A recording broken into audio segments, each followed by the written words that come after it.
Hello students. तो कैसे हैं आप सब। आज की इस वीडियो में हम डिस्कस करेंगे फोटोसिंथेसिस में होने वाले दो बहुत ही इम्पॉर्टेंट रिएक्शन के बारे में, जो कहलाता है लाइट रिएक्शन और डार्क रिएक्शन। पिछले के वीडियो में हमने बात की थी फोटोसिंथेसिस के बारे में, फोटोसिंथेसिस के होल प्रोसेस के बारे में, क्लोरोफिल के बारे में, स्टोमेटा। तो आज की इस वीडियो में देखेंगे कि फोटोसिंथेसिस में होने वाले जो दो रिएक्शंस हैं वो कैसे होते हैं, उनमें कौन कौन से फैक्ट इन्वॉल्व रहते हैं। इन सारे बातों पर चर्चा होगी आज। तो वीडियो को शुरू करते हैं। तो light reaction and dark reaction. Light reaction नाम से ही लग रहा है कि ये जो रिएक्शन होगा वो लाइट के प्रेजेंस में होगा, और डार्क रिएक्शन यानी इसमें किसी भी लाइट की जरूरत नहीं है। अब आते हैं लीफ की ओर। ये एक पेड़ का पत्ता है, चूंकि डायग्राम पहले ही बना लिया जाता है क्योंकि समय कम खर्च ना हो। तो ये लीफ है और हम इस चीज को जान चुके हैं कि क्लोरोप्लास्ट जो होता है वो लीफ में मौजूद होता है, और इसी क्लोरोप्लास्ट के अंदर क्या मौजूद होता है, क्लोरोफिल, जो कि फोटोसिंथेसिस में मदद करता है। और इसी क्लोरोप्लास्ट के अंदर होता है थाइलाकोइड्स। क्या होता है, थाइलाकोइड। ठीक है। अब थाइलाकोइड इस क्लोरोप्लास्ट के अंदर रहता है, तो इस क्लोरोप्लास्ट के स्ट्रक्चर के बारे में जानना बहुत ही जरूरी है। तो उसका एक स्ट्रक्चर है, ये क्लोरोप्लास्ट का एक स्ट्रक्चर है, और इसी क्लोरोप्लास्ट के अंदर मौजूद होते हैं थाइलाकोइड्स। ठीक है। थाइलाकोइड क्या है, इसका फंक्शन क्या है, इसके बारे में जान लेंगे। पहले हम स्ट्रक्चर के बारे में बात कर लें। तो ये जो क्लोरोप्लास्ट है ये क्या होता है, ये डबल मेम्ब्रेन का बना होता है। आप देख रहे हैं ये और ये एक दो दोहरी झिल्ली कह सकते हैं, ये दोहरी झिल्ली होती है। तो जो सबसे बाहर वाला लेयर होता है या मेम्ब्रेन वो कहलाता है आउटर प्लास्टिड मेम्ब्रेन। ये चूंकि बाहर है इसीलिए ये आउटर, और ये अंदर है, ये अंदर की ओर है इसीलिए इनर प्लास्टिड मेम्ब्रेन। ये दो दोहरी झिल्ली, दोनों में अंतर बतलाया गया था पिछली वीडियो में। अगर नहीं देखे तो उसको जाके देख लें। अब आते हैं, ये दोनों मेम्ब्रेन के बीच में एक स्पेस होता है, एक खाली जगह। तो ये स्पेस को क्या कहते हैं, पेरीप्लास्टिडियल स्पेस कहा जाता है इसको। और इसी क्लोरोप्लास्ट के अंदर एक सर्कुलर डीएनए मौजूद होता है। ये इस तरह का रचना होती है सर्कुलर डीएनए के रूप में, जो कहलाता है सर्कुलर डीएनए। और कुछ एंजाइम्स मौजूद होते हैं। ये जो आप देख रहे हैं ब्लैक डॉट्स, ये एंजाइम है जिसको कहते हैं रिब्यूस्को। क्या कहा जाता है, रिब्यूस्को। अब जो थाइलाकोइड्स हैं जो क्लोरोप्लास्ट के अंदर मौजूद होते हैं वो होते हैं सिक्के के रूप में। दिख रहा है ना ये सिक्का, ये सिक्के के रूप में सेक वाइज यानी एक के ऊपर एक व्यवस्थित होते हैं। यानी इसके ऊपर ये, इसके ऊपर ये, इस तरह से एक के ऊपर एक सिक्के के रूप में व्यवस्थित होते हैं। और एक होता है बेस। ये भी वैसी ही रचना है, पर ये और सारे से क्या होता है, ज्यादा बड़ा होता है। ये वाला रचना दिख रहा है, ये कहलाता है, जो सबसे इसके ऊपर जो रहता है ये, यानी ये बेस है और इसी के ऊपर से प्रेजेंट होते हैं थाइलाकोइड। ये कहलाता है स्ट्रोमेटल थाइलाकोइड। क्या कहलाता है ये, स्ट्रोमेटल थाइलाकोइड। और एक चीज छूट गया इसमें, ये जो सारा थाइलाकोइड्स हैं, ये जो सारे थाइलाकोइड्स दिख रहा है आपको, ये एक बंच के रूप में रहता है। अगर ये सारा को मिला के अगर इनका एक नाम दें, ये यानी अगर ये सिंगल रूप में रहे तो ये थाइलाकोइड्स कहलाएगा।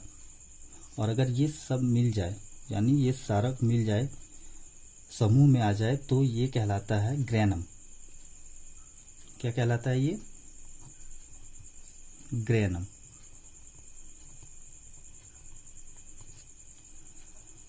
तो ये तो रहा इसका एक स्ट्रक्चर, क्लोरोप्लास्ट का स्ट्रक्चर रहा, और इसी के अंदर थाइलाकोइड्स होते हैं। ठीक है। तो समझ आ गया होगा ये पूरा कि क्लोरोप्लास्ट का स्ट्रक्चर कैसा होता है। अब आते हैं थैलेकोइड्स के फंक्शन के बारे में। तो अगर इसका हम फंक्शन के बारे में बात करें, इसके फंक्शन को लेकर अगर हम बात करें, तो ये जो सनलाइट है, सनलाइट को ये क्या करता है, कैप्चर करता है। कैप्चर यानी कि उसको अपने में पकड़ के रखता है। तो फंक्शन इसका क्या समझ में आ गया कि ये जो सनलाइट है उसको वो क्या करता है, थैलेकोइड्स उसको कैप्चर करके रखता है।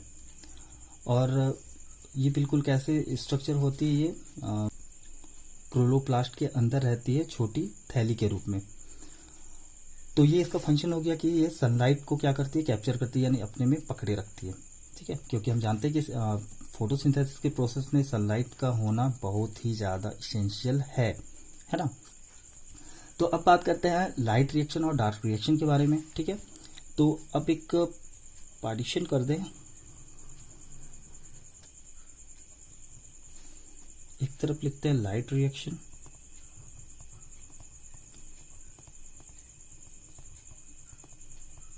और डार्क रिएक्शन।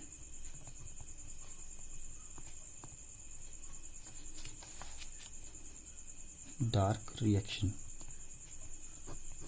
चलिए पहले दोनों को समझ लें। लाइट रिएक्शन यानी कि जब लाइट प्रेजेंस होगा तभी जाकर ये रिएक्शन कंप्लीट होगा, अदरवाइज ये बगैर लाइट का रिएक्शन कंप्लीट नहीं हो सकता। इस रिएक्शन के लिए लाइट का होना कंपलसरी नहीं है। ठीक है, लाइट रिएक्शन में लाइट होना जरूरी है, डार्क रिएक्शन में लाइट का होना जरूरी नहीं है।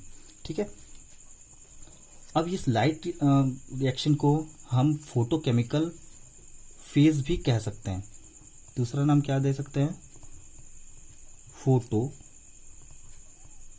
Chemical phase. और इसको हम दूसरा नाम इसका दे सकते हैं लाइट इंडिपेंडेंट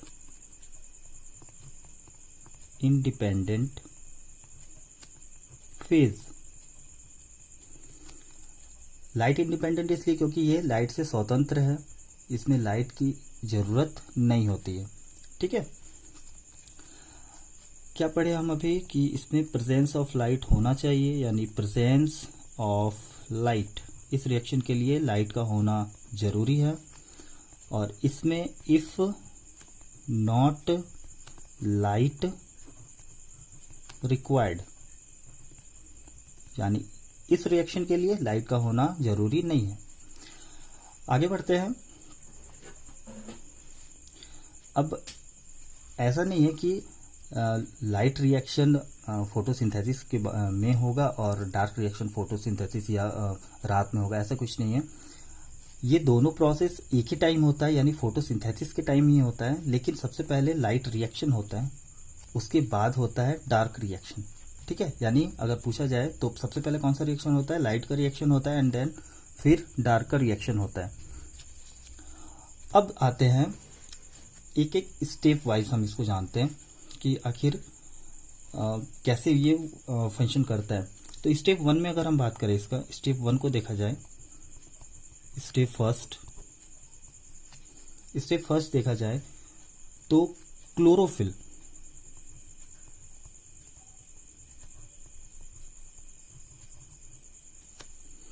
अब ये क्लोरोफिल है।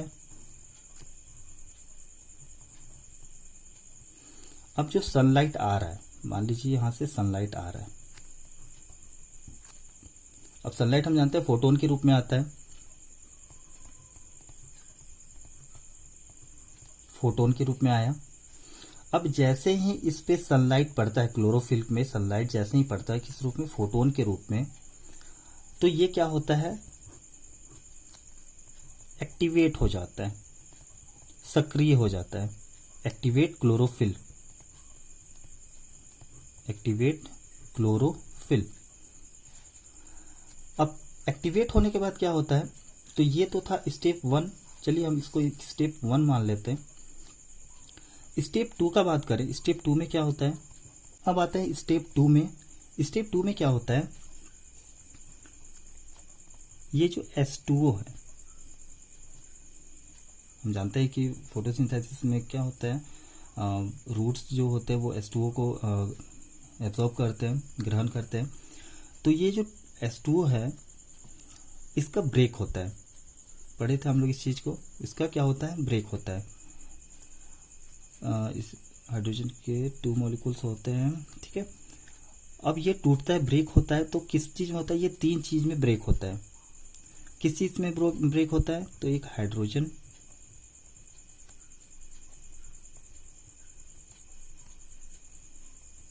दूसरा चीज़ होता है इलेक्ट्रॉन, इक्वेशंस, हाँ, दूसरा होता है इलेक्ट्रॉन, और तीसरा जो होता है वो ऑक्सीजन। ये 3 चीज में वो क्या करता है, जैसे ही क्लोरोफिल पे सनलाइट पड़ता है एक्टिवेट होता है क्लोरोफिल, फिर H2O क्या होता है, 3 चीज में टूट जाता है। ये हाइड्रोजन अलग हो जाता है, ये इलेक्ट्रॉन आयन अलग हो जाते हैं, और ऑक्सीजन अलग हो जाता है, ठीक है। अब ये जो ब्रेक हुआ इसको कहते हैं फोटोलाइसिस। क्या कहलाया ये, फोटोलाइसिस। अब ब्रेक होने के बाद क्या होता है, क्लोरोप्लास्ट के अंदर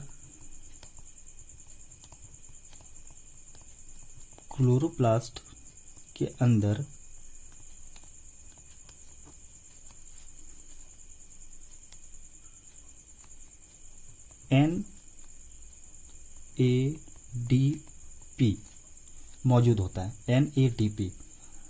अगर इसका पूरा नाम जानना चाहते हैं तो इसका पूरा नाम होता है nicotinamide dinucleotide, NADP। Chloroplast के अंदर क्या मौजूद होता है, NADP ये मौजूद होता है, ठीक है, पहले से ही NADP मौजूद होता है। इसका पूरा नाम है निकोटीन एमाइड डाई न्यूक्लियोटाइड। अब ये क्या होता है, ये NADP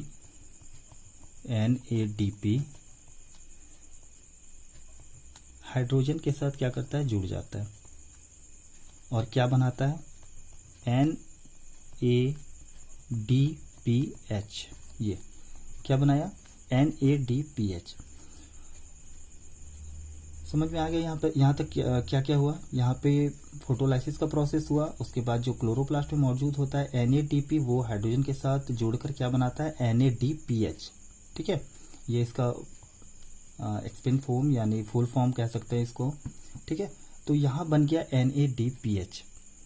तो NADP क्या होता है, ये एक स्टोर रहता है, यानी एनर्जी को कह सकते हैं ये स्टोर फॉर्म में रहता है। प्लांट्स में ये स्टोर फॉर्म में रहता है, स्टोर फॉर्म में रहता है। ये तब तक काम नहीं करता है जब तक कि ये हाइड्रोजन से जुड़ ना जाए। तो अब ये जुड़ के क्या बनाता है, NADPH बनाता है, ठीक है। अब ये क्या हो गया, एक तरह का हम कह सकते हैं कि ये एक एनर्जी में कन्वर्ट हो गया। और दूसरा काम क्या करता है ये, चलिए इसको यहां पे देख लेते हैं। NADPH बनने के बाद दूसरा जो काम होता है यहाँ पे ADP,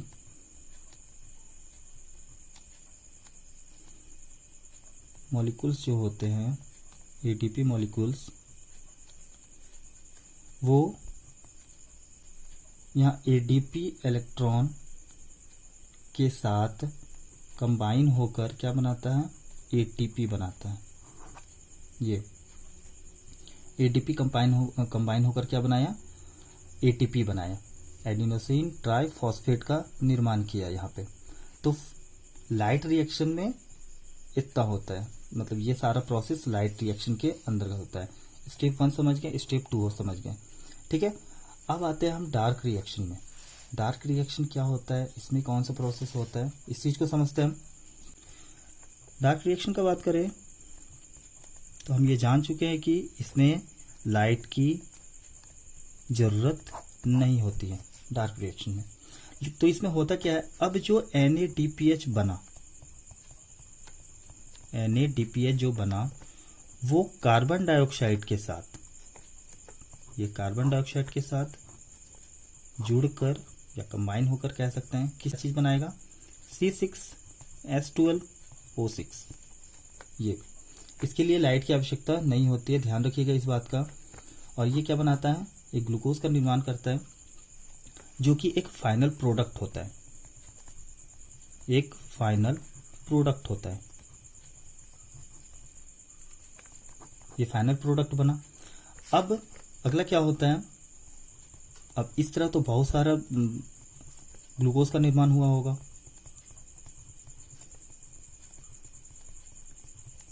इस तरह से बढ़ते जाता है, इस तरह से बहुत सारे ग्लूकोज का निर्माण होता है। अब ये ग्लूकोज का जो एक साथ कंबाइन होते हैं, यानी एक जगह पे जहां रहते हैं, ठीक है, तो वो फॉर्म करते हैं स्टार्च को, स्टार्च को। अब ये स्टार्च कहाँ पे फंक्शन करता है, तो उसी स्ट्रोमा में, ये स्ट्रोमा में, यानी हम कह सकते हैं कि इस स्ट्रोमा में ही क्या होता है, स्टार्च मौजूद होता है, ठीक है।